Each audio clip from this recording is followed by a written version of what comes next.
በአመት አንዴ ረመዳን ሲመጣ ትከሻ ላይ ምንጣፍ ጣል አድርጎ ሄዶ 2 ረካ ሰግዶ በመመለስ የአመት ዒድን ጠብቆ አደባባይ ወጥቶ ሰግዶ በመመለስ ሆኗል። ለሶላት ሲወጣ ጺሙን እርግፍ አድርጎ ሴት መስሎ ይወጣል። ነብዩ ከልክለው ሳለ አለይሂ ሰላቱ ወሰላም አመቱ ሙሉ የአላህን ህግ ዘር ብሎ ማየው ሰዎች ዒድ ወጥተው ስለሰገዱ ረመዳን ደስ ስላላቸው ሸይጣን ስለታሰረ ስለጾሙ እስከ 15 ቀን መስጂድ ስለተመላለሱ ሰደቃ ስላበሉ የመጨረሻ ጀነት መግቢያ ካርድ ያዙ ይመስላቸዋል። 11ዱን ወር ሙሉ ኢስላምን በስም እንጂ ማይኖሩ ሰዎች። ይህ ነው ወይ ዲን? አይደለም። ዲን ስሜት አይደለም። ስሜትን ማሸነፍ ነው። ስሜትን መቆጣጠር ነው። በእያንዳንዱ ነገር አላህ ከኔ ምን ይጠብቃል ብሎ መጠየቅ ነው። ሙስሊም ሆኖ መኖር፣ ሙስሊም ሆኖ መሞት፣ መጨረሻ ላይ ጀነትን መሸለም፣ ጀነት የመግባት ማለፊያ ካርዱ ሙስልምነት ነው። ሙስልምነቱ ደግሞ ኢንቲቃኢ መሆን የለበትም፣ የመረጡ መሆን የለበትም። አላህ የሚወደው ባህሪ እኔ ጋር አለ ወይ? ምን ያክሉን አሟልቻለሁ? አላህ ከሚጠላውስ ባህሪ እኔ ራሴን አጽድቻለሁ ወይ? ከደጋ ቀደምቶች መሃል አንዱ 70 የሙስሊም መልካም ባህሪዎች አሉ፣ ስነ ምግባሮች አሉ፣ ስብዕናዎች አሉ፣ ግን እኔ ላይ አንዷን እንኳ አላየም ያሉበት ሁኔታ ነው። በዚህ ልክ ራሳቸውን የተሳሰቡ ነው። 70 መልካም ስነ ምግባሮች ስብዕናዎች አሉ ሙስሊም ላይ መታየት ያለባቸው፣ ገና ስፈትሽ ራሴን አንዱ እንኳ እኔ ላይ የለም ነው። እኛ ግን ዛሬ አቡበክር ስዲቅ ነን ለማለት ሚዳዳን ሰዎች አለን። ከ70 አንዱ 2 3 እንኳ የሌለ ከመሆኑ ጋር ከስማችን ውጭ ትልልቅ ስሞችን እንሸከማለን። ይበዛ ሶላት ነው የምንሰግደው ሶላትም የሚያሳፍር ነው። ሰው የተንጠባጠበ ነው የሚገባው። ለመውጣት በሩ ሊሰበር ይደርሳል። ለመግባት ግን የታላችሁ ሰዎች ያለ በሩ ይጠይቃል። ይበዛ በየቀኑ የምንኮራበት አስተማማኝ ዒባዳችን ሶላቱ ግን የብዙዎቻችን ሶላት የሚያሳፍር ሆናል። ለዚህ ያዳረገን ምንድነው? ምንኖረው እኛ በፈለግነው መንገድ መሆኑ ነው። በሌሎች ውስጥ መዋጣችን ነው። ቁል አነድዑ ሚን ዱኒላሂ ማ ላ የንፈዑና ወላ የዱሩና ወኑረዱ ዐላ አዕቃቢና በዕደ ኢዝ ሀዳነላህ ከለዚ እስተህወትሁ አሸያጢኑ ፊል አርዲ ሐይራነ ለሁ አስሓቡን የድዑነሁ ኢለል ሁዳ እቲና ወኡሚርና ሊኑስሊመ ሊረቢል ዓለሚን። ማይጠቅምን ነገር እርግፍ አድርገን ትተን የሚጠቅመንን አውቀን በዛ ልንጓዝ ይገባናል።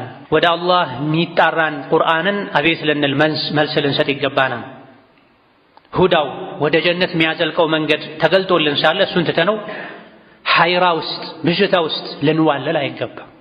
የአላህን ጥሪ ትተን ለሸይጣን ጥሪ፣ የመልእክተኛውን ዓለይሂ ሰላቱ ወሰላም ጥሪ ትተን ለመልእክተኛው ጠላቶች ጥሪ መልስ ልንሰጥ አይገባል። ምክንያቱም ስንኖርም ስንሞትም ኡሚርና አን ኑስሊመ ሊረቢል ዓለሚን ለዓለማት ጌታ እጅ እንድንሰጥ ታዛዦች እንድንሆን ታዘናል።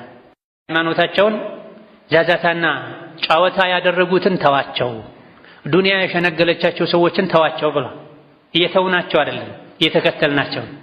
ያደረጉትን ለማድረግ እየጣረ ነው ብዙ ሙስልምነቱ መታወቂያ ላይ ብቻ የሆነ ነው።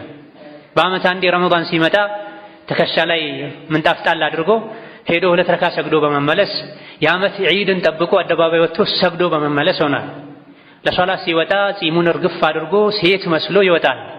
ነብዩ ከልክለው ሳለ አለይሂ ሰላቱ ወሰላም አመቱ ሙሉ የአላህን ህግ ዘር ብሎ ማየው ሰዎች ዒድ ወጥተው ስለሰገዱ ረመዳን ደስ ስላላቸው ሸይጣን ስለታሰረ ስለጾሙ እስከ 15 ቀን መስጂድ ስለተመላለሱ ሰደቃ ስላበሉ የመጨረሻ ጀነት መግቢያ ካርድ ያዙ ይመስላቸዋል። 11ዱን ወር ሙሉ ኢስላምን በስም እንጂ ማይኖሩ ሰዎች። ይህ ነው ወይ ዲን? አይደለም። ዲን ስሜት አይደለም። ስሜትን ማሸነፍ ነው። ስሜትን መቆጣጠር ነው። በእያንዳንዱ ነገር አላህ ከኔ ምን ይጠብቃል ብሎ መጠየቅ ነው። ሙስሊም ሆኖ መኖር፣ ሙስሊም ሆኖ መሞት፣ መጨረሻ ላይ ጀነትን መሸለም፣ ጀነት የመግባት ማለፊያ ካርዱ ሙስልምነት ነው። ሙስልምነቱ ደግሞ ኢንቲቃኢ መሆን የለበትም፣ የመረጡ መሆን የለበትም። አላህ የሚወደው ባህሪ እኔ ጋር አለ ወይ? ምን ያክሉን አሟልቻለሁ? አላህ ከሚጠላውስ ባህሪ እኔ ራሴን አጽድቻለሁ ወይ? ከደጋ ቀደምቶች መሃል አንዱ 70 የሙስሊም መልካም ባህሪዎች አሉ፣ ስነ ምግባሮች አሉ፣ ስብዕናዎች አሉ፣ ግን እኔ ላይ አንዷን እንኳ አላየም ያሉበት ሁኔታ ነው። በዚህ ልክ ራሳቸውን የተሳሰቡ ነው። 70 መልካም ስነ ምግባሮች ስብዕናዎች አሉ ሙስሊም ላይ መታየት ያለባቸው፣ ገና ስፈትሽ ራሴን አንዱ እንኳ እኔ ላይ የለም ነው። እኛ ግን ዛሬ አቡበክር ስዲቅ ነን ለማለት ሚዳዳን ሰዎች አለን። ከ70 አንዱ 2 3 እንኳ የሌለ ከመሆኑ ጋር ከስማችን ውጭ ትልልቅ ስሞችን እንሸከማለን። ይበዛ ሶላት ነው የምንሰግደው ሶላትም የሚያሳፍር ነው። ሰው የተንጠባጠበ ነው የሚገባው። ለመውጣት በሩ ሊሰበር ይደርሳል። ለመግባት ግን የታላችሁ ሰዎች ያለ በሩ ይጠይቃል። ቢበዛ በየቀኑ ምንኮራበት አስተማማኝ ዒባዳችን ሶላቱ ግን የብዙዎቻችን ሶላት የሚያሳፍር ሆናል። ለዚህ ያዳረገን ምንድነው? ምንኖረው እኛ በፈለግነው መንገድ መሆኑን በሌሎች ውስጥ መዋጣችን ነው። ቁል አነድዑ ሚን ዱኒላሂ ማ ላ የንፈዑና ወላ የዱሩና ወኑረዱ ዐላ አዕቃቢና በዕደ ኢዝ ሀዳነላህ ከለዚ እስተህወትሁ አሸያጢኑ ፊል አርዲ ሐይራነ ለሁ አስሓቡን የድዑነሁ ኢለል ሁዳ እቲና ወኡሚርና ሊኑስሊመ ሊረቢል ዓለሚን። ማይጠቅምን ነገር እርግፍ አድርገን ትተን የሚጠቅመንን አውቀን በዛ ልንጓዝ ይገባናል። ወደ አላህ የሚጣራን ቁርአንን አቤት ልንል መልስ ልንሰጥ ይገባናል። ሁዳው ወደ ጀነት የሚያዘልቀው መንገድ ተገልጦልን ሳለ እሱን ትተነው ሐይራ ውስጥ ብዥታ ውስጥ ልንዋለል አይገባም። የአላህን ጥሪ ትተን ለሸይጣን ጥሪ፣ የመልእክተኛውን ዓለይሂ ሰላቱ ወሰላም ጥሪ ትተን ለመልእክተኛው ጠላቶች ጥሪ መልስ ልንሰጥ አይገባል። ምክንያቱም ስንኖርም ስንሞትም ኡሚርና አን ኑስሊመ ሊረቢል ዓለሚን ለዓለማት ጌታ እጅ እንድንሰጥ ታዛዦች እንድንሆን ታዘናል።